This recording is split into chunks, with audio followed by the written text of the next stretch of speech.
सभी साथियों को एनबी जेबी।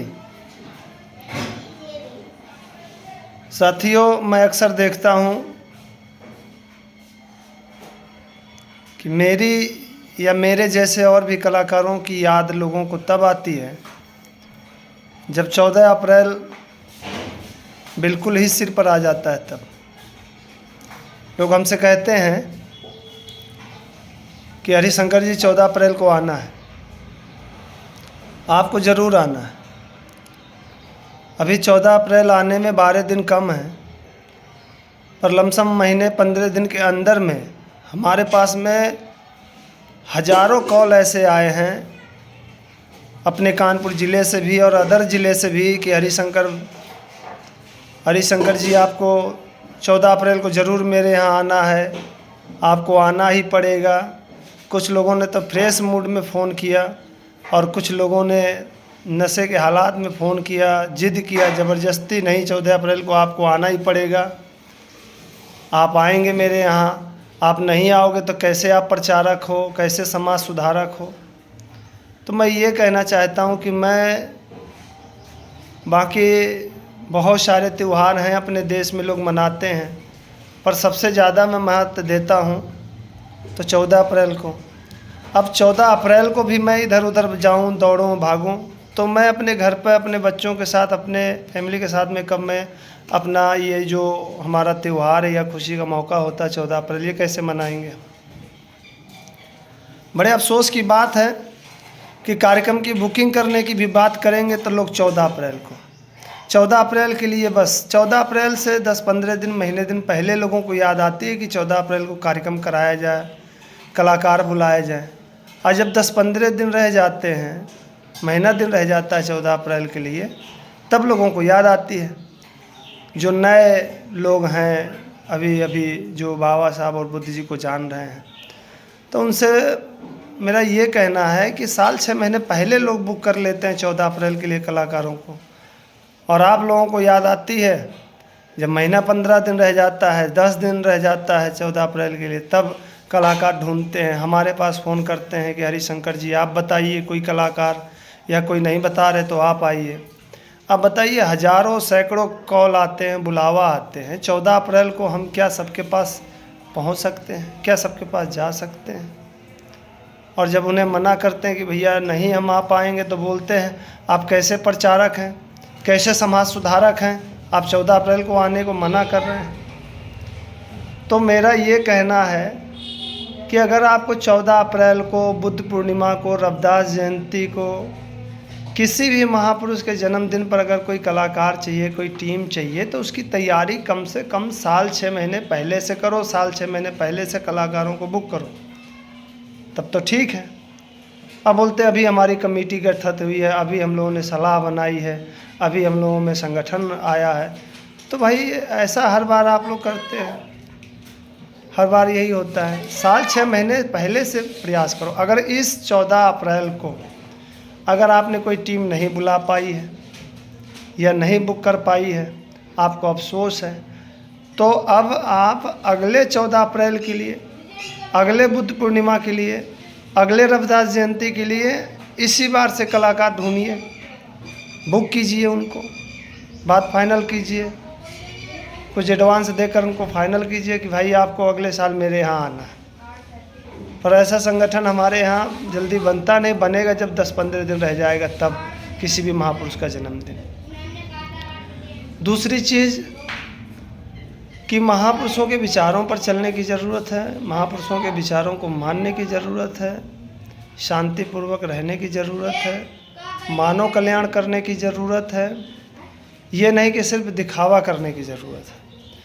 कुछ लोग कार्यक्रम, भंडारा, रैलियाँ, ये सारे काम सिर्फ दिखावे के लिए करते हैं, अपनी पहचान बढ़ाने के लिए करते हैं,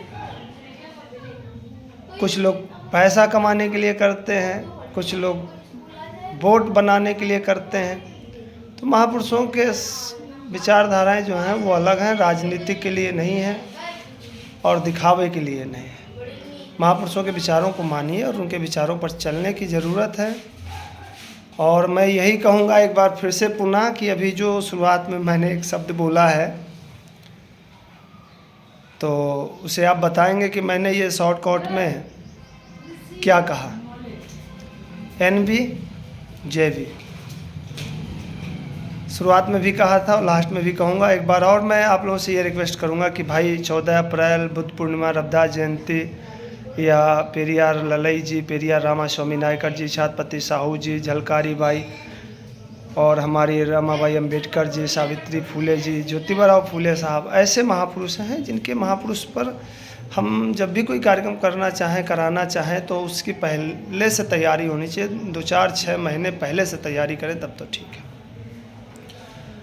तो चलिए साथियों, यही मैं कहूँगा कि सभी महापुरुषों के विचारों को जानिए, पढ़िए, उनकी जीवनी, उनका संघर्ष, और आप भी उनके विचारों को पढ़कर समझकर संघर्ष करने की ज़रूरत है। आज मैं लंबे समय के बाद वीडियो बना रहा हूँ।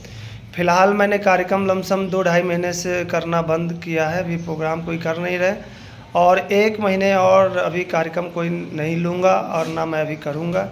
अभी मैं अन्य किसी काम में फंसा हुआ हूँ। और 14 अप्रैल भाई इस बार मैं अपने गांव घर पे मनाऊंगा। 14 अप्रैल को कहीं नहीं जाऊंगा, अपने घर पे रहूंगा, अपने घर पे मनाऊंगा, अपने गांव घर पर। आप लोगों से यही निवेदन है कि 14 अप्रैल आ रहा है, सभी लोग संगठित होकर, कलाकार मिले हों ना मिले हों तो आपस में मिलजुल कर 14 अप्रैल को अपना जो त्यौहार कहिए या अपना खुशी का जश्न कहिए या खुशी का मौका कहिए, तो उसे आप लोग मनाइए, शांतिपूर्वक मनाइए। और उल्टे सीधे कमेंट किसी दूसरे जाति धर्म पर, दूसरे किसी महापुरुष के ऊपर ना करें, ये मेरी पहली सलाह होगी। हम जागरूक हो चुके हैं, हम बुद्ध या भीम को मानते हैं, तो इसका मतलब ये नहीं कि हम दूसरों के महापुरुषों के, दूसरे के धर्मों जातियों का विरोध करें, उनके प्रति उल्टा सीधे शब्द बोलें, तो ये चीज़ें नहीं होनी चाहिए। 14 अप्रैल शांतिपूर्वक मनाइए, शाम को घर पर दीप जलाइए, घर में पकवान बनाइए हो सके तो, और कुछ गीतों पर घर में अपने मोहल्ले में बजाइए, डीजे करके अपना शांतिपूर्वक, और उचित गीत बजाइए, ऐसे गीत भी ना बजाओ जिससे कि माहौल बिगड़े मोहल्ले का, गांव का। उचित गानों पर डांस कीजिए, खुशियाँ मनाइए, एक दूसरे से मिलिए जुलिए, हंसिए खेलिए, सभी से मिलो जुलो, कोई दिक्कत नहीं है। ऐसे कोई कमेंट, ऐसे कोई भाषण, ऐसे कोई शब्द, ऐसे कोई गाने, ऐसे कोई प्रदर्शन का प्रयोग ना करें जिससे कि लोग आप पर हावी हो जाएं और आप मुसीबत में पड़ जाएं। तो इसलिए, और रही बात संगठन, भीम आर्मी की संगठन है और हमारी और भी संगठन है, संगठन और पार्टियां हैं, ठीक है, आप संगठन और पार्टियों से जुड़े हो, अच्छी बात है, पर इतने गर्व और घमंड में भी मत रहो कि मैं इस संगठन से, इस पार्टी से जुड़ा हुआ हूं तो मैं कुछ भी बोलूं, कुछ भी करूं, मेरा कोई क्या कर लेगा। अरे भाई, बाबा साहब बुद्ध जी के रास्ते पर चलते चलते, उनके विचारों पर चल रहे थे लोग, ना जाने कितने लोग कुर्बान हो गए, शहीद हो गए, छोटे छोटे बच्चे बीवी छोड़ गए। आपके बीवी बच्चे हैं, आपकी फैमिली, आपके माँ बाप हैं, सबका केयर करना आपकी ज़रूरत आपके परिवार को भी है, आपके बच्चों को भी है, आपकी समाज को भी है। इसलिए मैं ये चाहता हूँ कि ऐसा कोई प्रदर्शन, ऐसी कोई भाषा, ऐसे कोई शब्दों का प्रयोग ना करें जिससे कि माहौल ख़राब हो, गांव मोहल्ले का, समाज का। आपस में प्रेमता बढ़े, ऐसे शब्दों का प्रयोग करें, प्रेम से, शांति से सभी लोग करें। सभी लोग एक जैसे कभी नहीं हो सकते, इस चीज़ का ध्यान रखिएगा कि सब एक जैसे कभी नहीं हो सकते, सबको बदला नहीं जा सकता है। जो बदलने वाला होता है वो खुद बदल जाएगा। आपके कठोर शब्दों से कोई नहीं बदलेगा, आपके उल्टे सीधे बोलने से कोई नहीं बदलेगा। आप बदल चुके हैं, बहुत अच्छी बात है, दूसरे को प्यार से बदलने की कोशिश करें। तो मैं यही बात कहूँगा कि 14 अप्रैल एक बार फिर से, कि सभी लोग, गेहूं की कटाई कहीं कहीं 14 अप्रैल को भी हो रही होगी, तो इसमें थोड़ा सा 14 अप्रैल से पहले ही प्लान कर लेना है कि 14 अप्रैल के दिन या 1-2 दिन पहले कटाई थोड़ा सा कम करके महापुरुषों के लिए थोड़ा समय निकाल लेना, तैयारी कर लेना भाई।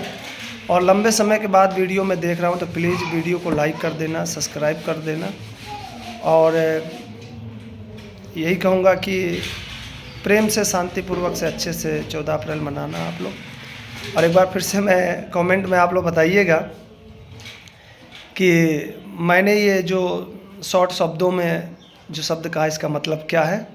जो महापुरुषों के अच्छे चाहने मानने वाले होंगे वो ज़रूर जानेंगे कि इसका मतलब क्या हुआ। तो एक बार फिर से आप सभी लोगों को NB JB।